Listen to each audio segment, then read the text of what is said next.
नमस्कार सभी को। राजस्थान के प्रमुख ऐतिहासिक व्यक्तित्व श्रृंखला में आपका स्वागत है। आज देखिए, राजस्थान के प्रमुख व्यक्तित्व राजस्थान के लगभग प्रत्येक एग्जाम में, यानी कि कोई भी एग्जाम हो आरपीएससी के द्वारा आयोजित सभी प्रकार के एग्जामों में ये जो प्रश्न हैं इन आपके व्यक्तित्वों से पूछे जाते हैं। आज हम जिस व्यक्तित्व की चर्चा कर रहे हैं आपसे, वो हैं आपके जोधपुर के मोहनोत नैणसी। कौन है? मोहनोत नैणसी। तो देखिएगा, मोहनोत नैणसी के बारे में हम आपसे बात करें।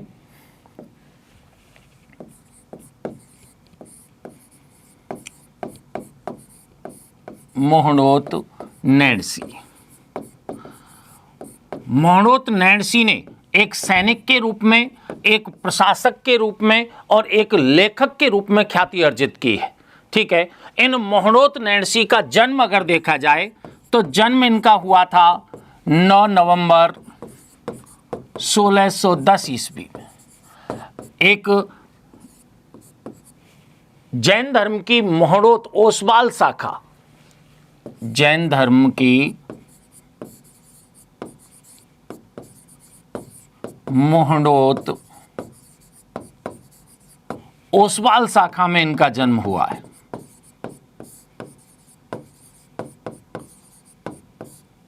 ओसवाल शाखा में इनका जन्म हुआ। इनके पिता देखे जाएं तो पिता कौन थे इनके?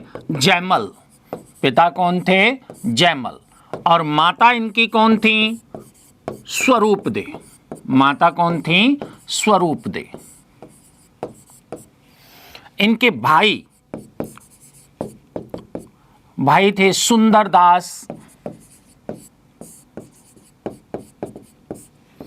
आस्कर्ण और नरसिंहदास।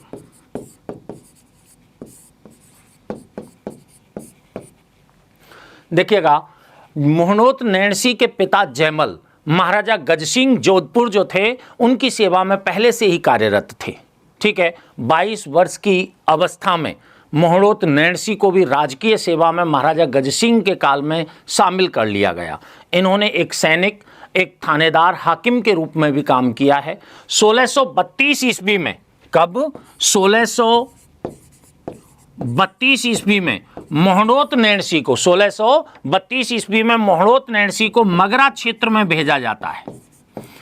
मगरा क्षेत्र में नियुक्त किया जाता है और यहाँ पर मेरों का दमन करने के उद्देश्य से इन्हें भेजा जाता है। मेरों का दमन इनके द्वारा मगरा क्षेत्र में किया। फिर आपके 1638 ईस्वी में, 1638 ईस्वी में जो मोहनोत नैणसी हैं, इनको आपके जो फलौदी क्षेत्र में बलोचों के द्वारा जो उपद्रव किया जा रहा था, कहाँ पर? फलौदी क्षेत्र में बलूचों के द्वारा जो उपद्रव किए जा रहे थे, उन उपद्रवों को शांत करने के लिए, बलूचों का दमन करने के लिए भेजा जाता है। 1638 ईस्वी में ही महाराजा गजसिंह की मृत्यु हो जाती है और महाराजा जसवंत सिंह का आगरा में राज्याभिषेक होता है। फिर महाराजा जसवंत सिंह 1640 ईस्वी में जोधपुर आते हैं और उनकी गद्दी नसीनी का या उनके राज्याभिषेक का उत्सव मनाया जाता है जोधपुर में आकर के। तो देखिएगा, जोधपुर में जब महाराजा जसवंत सिंह आए तो मोहनोत नैणसी को फिर आपके एक महेचा, आपके जैसे 1643 ईस्वी में, 1643 ईस्वी में मालानी क्षेत्र के, कहाँ के थे? मालानी क्षेत्र के थे महेशदास महेचा। मालानी क्षेत्र में महेशदास महेचा के विरुद्ध भेजा जाता है। महेशदास महेचा के विरुद्ध आपके किनको भेजा गया? मोहनोत नैणसी को भेजा गया। ठीक है। तो प्रारंभिक जो इनके अभियान रहे, चाहे 1632 का मगरा क्षेत्र का हो, चाहे 1638 का फलौदी क्षेत्र का हो, 1643 ईस्वी का चाहे मालानी क्षेत्र में आपके महेशदास जो महेचा हैं उनके विरुद्ध आपके इनके सैन्य अभियान की बात की जाए, तो इन सभी में मोहनोत नैणसी ने अपनी वीरता और राजनीतिक चातुर्य के बल पर सफलता अर्जित की, जिससे महाराजा जसवंत सिंह प्रभावित हुए और महाराजा जसवंत सिंह ने किनको? मोहनोत नैणसी को महाराजा जसवंत सिंह फर्स्ट ने नैणसी को दीवान के पद पर नियुक्त किया, मारवाड़ राज्य का दीवान बना दिया, दीवान के पद पर नियुक्त किया। दीवान के पद पर आपके महाराजा जसवंत सिंह के द्वारा मोहणोत नैणसी को नियुक्त कर दिया गया। अब ऐसा बताया जाता है कि मोहणोत नैणसी ने दीवान के पद पर कार्य करते हुए अपने कुछ रिश्तेदारों, कुछ संबंधियों और अपने परिचितों को महत्वपूर्ण पदों पर मारवाड़ में नियुक्त करना आरंभ कर दिया, जिससे आपके कुछ लोग जिनकी पहले आपके उन पदों पर नियुक्ति होती थी वो चिढ़ गए इस बात से, और इनमें से कुछ अयोग्य व्यक्तियों की भी नियुक्ति हो जाती है। ठीक है, जिसकी शिकायत महाराजा जसवंत सिंह को इनके विरोधियों के द्वारा दी जाती है। उनके द्वारा जो नैणसी के द्वारा नियुक्त जो अधिकारी थे, उनके द्वारा जो अत्याचार किए जा रहे थे, उसकी सूचना महाराजा जसवंत सिंह तक कहाँ पहुँचाई? दक्षिण भारत में पहुँचाई, क्योंकि उस समय महाराजा जसवंत सिंह दक्षिण भारत में सेवारत थे, मुगल बादशाह शाहजहां की सेवा में, औरंगजेब की सेवा में।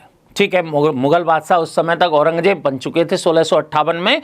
तो जब जसवंत सिंह, महाराजा जसवंत सिंह तक आपके सूचना पहुंची तो 1667 ईस्वी में महाराजा जसवंत सिंह ने नैणसी और इनके भाई थे सुंदरदास, नैणसी और इनके भाई कौन थे? सुंदरदास,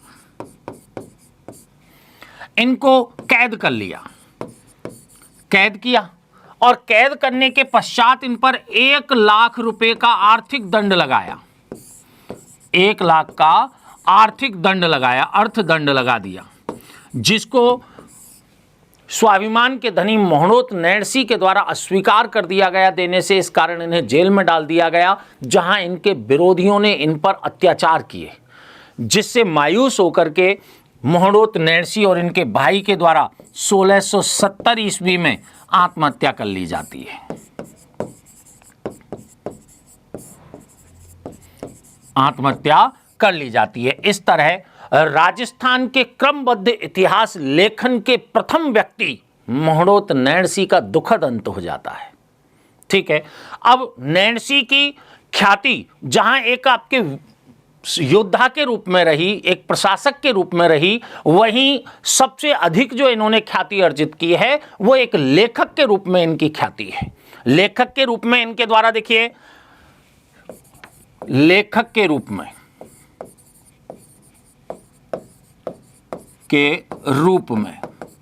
मोहणोत नैणसी के द्वारा लेखक के रूप में जो एक पहली पुस्तक की रचना की गई वो है नैणसीरी ख्यात। नैणसीरी ख्यात, नैणसीरी ख्यात की रचना की। अब देखिए, ख्यात क्या है? ख्यात इतिहास लेखन की एक विधा है, इतिहास परक रचनाएं होती हैं। ठीक है, विभिन्न शासकों के द्वारा अपने राजवंश की कीर्ति, मान मर्यादा के चित्रांकन के लिए ख्यातों का लेखन करवाया है। स्वतंत्र रूप से भी ख्यातें लिखी गई हैं, जैसे मोहणोत नैणसीरी ख्यात है, ये स्वतंत्र लेखन का प्रतीक है। और अपनी शैलीगत विशेषता के आधार पर 2 तरह की ख्यातें होती हैं। एक संलग्न ख्यात होती हैं, संलग्न ख्यात जिनमें क्रमबद्ध इतिहास लेखन होता है, और एक बात संग्रह होती हैं जिनमें छोटी और बड़ी बातों के माध्यम से ऐतिहासिक तथ्यों को उजागर किया जाता है। तो नैणसीरी ख्यात आपके बात संग्रह के रूप में है। ठीक है, नैणसीरी ख्यात में राजस्थान के कई राजवंशों का इतिहास मोहणोत नैणसी के द्वारा प्रस्तुत किया गया है। राजस्थान ही नहीं अपितु गुजरात और बुंदेलखंड तक के इतिहास को देने का प्रयास मोहणोत नैणसी के द्वारा इसमें किया गया है। ठीक है, इस आपके लेखन में यहाँ पर पहले तो आपके क्या दिए है, किसी वंश की वंशावली विशेष दी है, और वंशावली के पश्चात आपके क्या दिए हैं, वहां पर उनकी बात प्रस्तुत, बात शैली में शासकों का वर्णन किया है। ठीक है, पहले तो आपकी क्या दे दी है, उस राजवंश की वंशावली प्रस्तुत कर दी है, और फिर बात शैली में उसकी जो महत्वपूर्ण बातें हैं, उस शासक विशेष की जो महत्वपूर्ण उपलब्धियां हैं वो आपके प्रस्तुत किए हैं। जैसे बात राव जोधारी, बात राव जोधारी, यानी कि मारवाड़ के जो शासक हैं राव जोधा, उनके बारे में जब विवरण दिया है तो उनका विवरण किस में दिया है? बात राव जोधारी में दिया है। ठीक है, पहले मारवाड़ की वंशावली दे दी है और उसके पश्चात आपके इनकी जानकारी प्रस्तुत की है शासकों की, और वो भी किसके रूप में? बातों के रूप में। और आपके नैणसीरी ख्यात किस लिए विशिष्ट है? देखिए, नैणसीरी ख्यात के अंतर्गत राजस्थान की सामाजिक संरचना है यहाँ की, उसके बारे में, आक्रांताओं के साथ संघर्ष है, जाति प्रथा है यहाँ की, धार्मिक मान्यताएं हैं यहाँ की जो सामाजिक संस्कृति, जो सांस्कृतिक तत्व हैं, उनके बारे में आपकी चर्चा मोहनोत नैणसी के द्वारा इसमें की गई है। इसमें सती प्रथा का भी उल्लेख मिलता है, वीरों के द्वारा किए गए केसरिया का उल्लेख भी मिलता है, 8 प्रकार के विवाहों का उल्लेख भी इसमें मोहनोत नैणसी के द्वारा किया गया है। इस तरह नैणसीरी ख्यात एक संपूर्ण और प्रमाणिक ग्रंथ के रूप में, क्योंकि उस समय विशेष की घटना, जब नैणसी उस समय मौजूद थे, ठीक है, उस समय विशेष की घटनाओं को प्रामाणिकता के साथ और स्वतंत्र रूप से प्रस्तुत किया है मोहनोत नैणसी ने। इस नैणसीरी ख्यात के महत्व पर प्रकाश डाला है गौरीशंकर ओझा ने। ठीक है, डॉक्टर गौरीशंकर ओझा कहते हैं कि अगर कर्नल जेम्स टॉड को अपने राजस्थान को लिखते समय नैणसीरी ख्यात मिल गई होती तो उसके राजस्थान का विवरण है वही आपके कुछ अलग होता। ठीक है, इसी से हमें नैणसीरी ख्यात की जो महत्ता है उसका पता लग जाता है। ठीक है, अब देखिए, नैणसीरी ख्यात के साथ साथ आपके इसमें एक खास बात और क्या दी है कि मोहनोत नैणसी ने विभिन्न राजवंशों का वर्णन किया है। ठीक है, जैसे मुंशी देवी प्रसाद ने मोहनोत नैणसी को राजस्थान का अबुल फजल कहा है। अब अबुल फजल कहा है तो अबुल फजल को तो शासकीय संरक्षण प्राप्त था और लेखन के लिए जिन संभावित साहित्यिक स्रोतों की आवश्यकता है वो उसके लिए उपलब्ध थे। नैणसी के पास ऐसा नहीं था, तो नैणसी ने राजवंशों का वर्णन देते समय जिन जिन लोगों से आपके उस विवरण को प्राप्त किया है उनका भी आपके यथा स्थान पर नाम दिया है कि भाई उदयपुर राज्य का इतिहास मैं इनसे ले रहा हूँ, बूंदी का इनसे ले रहा हूँ, सिरोही का इनसे ले रहा हूँ, यानी कि जो स्रोत हैं उन स्रोतों का भी उल्लेख किया है। जैसे स्रोतों की अगर बात की जाए तो नैणसी ने आपके अपनी ख्यात में उल्लेख किया है कि भाई उदयपुर राज्य का जो इतिहास है वो उदयपुर राज्य का जो इतिहास है वो मुझे आपके गिरधर आसिया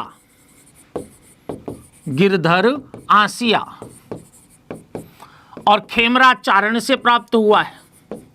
इनका खेमराज चारण से प्राप्त हुआ है।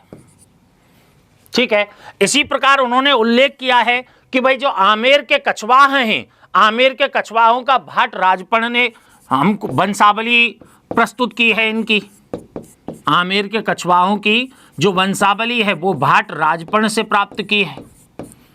ठीक है, इसी प्रकार जो सिरोही के देवड़ा हैं उनका आपके वर्णन इसको प्राप्त हुआ है राम सिंह बघेला से प्राप्त हुआ है। तो इनका उल्लेख भी किसके अंतर्गत किया है? इन्होंने अपनी ख्यात के अंतर्गत किया है कि भाई मेरे को जो सहायक सामग्री है राजवंशों के इतिहास को लिखने के लिए वो किन किन लोगों ने प्रस्तुत की है। बहुत सारे नाम आपके यहाँ पर दिए हुए हैं जिनमें प्रमुख आपके उदयपुर का गिरधर आसिया और खेमराज चारण के द्वारा प्रस्तुत किया गया है। आमेर का भाट राजपण ने वंशावली दी थी इनको। सिरोही का राम सिंह बघेला के द्वारा आपकी इनको वंशावली दी गई है। ठीक है, अब जैसे अबुल फजल के द्वारा आपके अकबरनामा की रचना की गई, ठीक है, उसी प्रकार मोहनोत नैणसी के द्वारा नैणसीरी ख्यात की रचना की गई है। और जैसे अबुल फजल ने आईन अकबरी की रचना की उसी प्रकार आपके मोहनोत नैणसी के द्वारा मारवाड़ रो परगनारी विगत की रचना की है। क्योंकि विगत भी इतिहास लेखन की एक विधा के रूप में है। ठीक है, इसी कारण मुंशी देवी प्रसाद ने मोहनोत नैणसी को राजस्थान के अबुल फजल की संज्ञा दी है। हालांकि दोनों की परिस्थितियों में कुछ मौलिक अंतर विद्यमान है। ठीक है, तो यहां पर देखिएगा दूसरी जो रचना है वो कौन सी है इनकी? मारवाड़ रो परगना रिविगत। मारवाड़ रो परगनारी विगत, जिसे राजस्थान का गजेटियर या मारवाड़ राज्य का गजेटियर भी कहा जाता है। राजस्थान का गजेटियर कहिए या मारवाड़ राज्य का गजेटियर कहिए, वो इसे कहा जाता है। इस ग्रंथ में देखिए मारवाड़ राज्य की सामाजिक, आर्थिक, राजनीतिक स्थिति का हमें पता लगता है। ठीक है, इसके अंतर्गत आपके क्या दिया है कि परगनों का जो जसवंत सिंह फर्स्ट हैं, उनके जसवंत सिंह फर्स्ट के काल के परगनों का इतिहास दिया है। परगनों का प्रारंभ में क्या दिया है? इतिहास। और इतिहास देने के पश्चात आपके देखिए जागीर और खालसा क्षेत्र हैं, जागीर और खालसा जो क्षेत्र हैं उनसे होने वाली आय का विवरण भी मोहनोत नैणसी के द्वारा दिया गया है। विभिन्न गांव से होने वाली आय, जातिगत आधार पर उनकी जनसंख्या, जातिगत आधार पर उनकी जनसंख्या, और साथ में आपके वहाँ जो पेयजल के स्रोत हैं, जल के स्रोत हैं, उनका भी वर्णन आपके मोहनोत नैणसी के द्वारा मारवाड़ रो परगनारी विगत के अंतर्गत किया है। इस तरह मारवाड़ रो परगनारी विगत मारवाड़ क्षेत्र के आर्थिक इतिहास को जानने का एक महत्वपूर्ण और प्रामाणिक साधन उपलब्ध होती है। ठीक है, मुंशी किसने? मोहनोत नैणसी के द्वारा इसकी रचना की गई। ठीक है, अब देखिए मोहनोत नैणसी के द्वारा ये जो ग्रंथ लिखे गए, ठीक है, इन ग्रंथों का आपके हिंदी में अनुवाद, इन ग्रंथों का हिंदी में अनुवाद कर संपादन किया गया है राम नारायण दुग्गड़ के द्वारा। राम नारायण दुग्गड़ के द्वारा इनका क्या किया गया? हिंदी अनुवाद।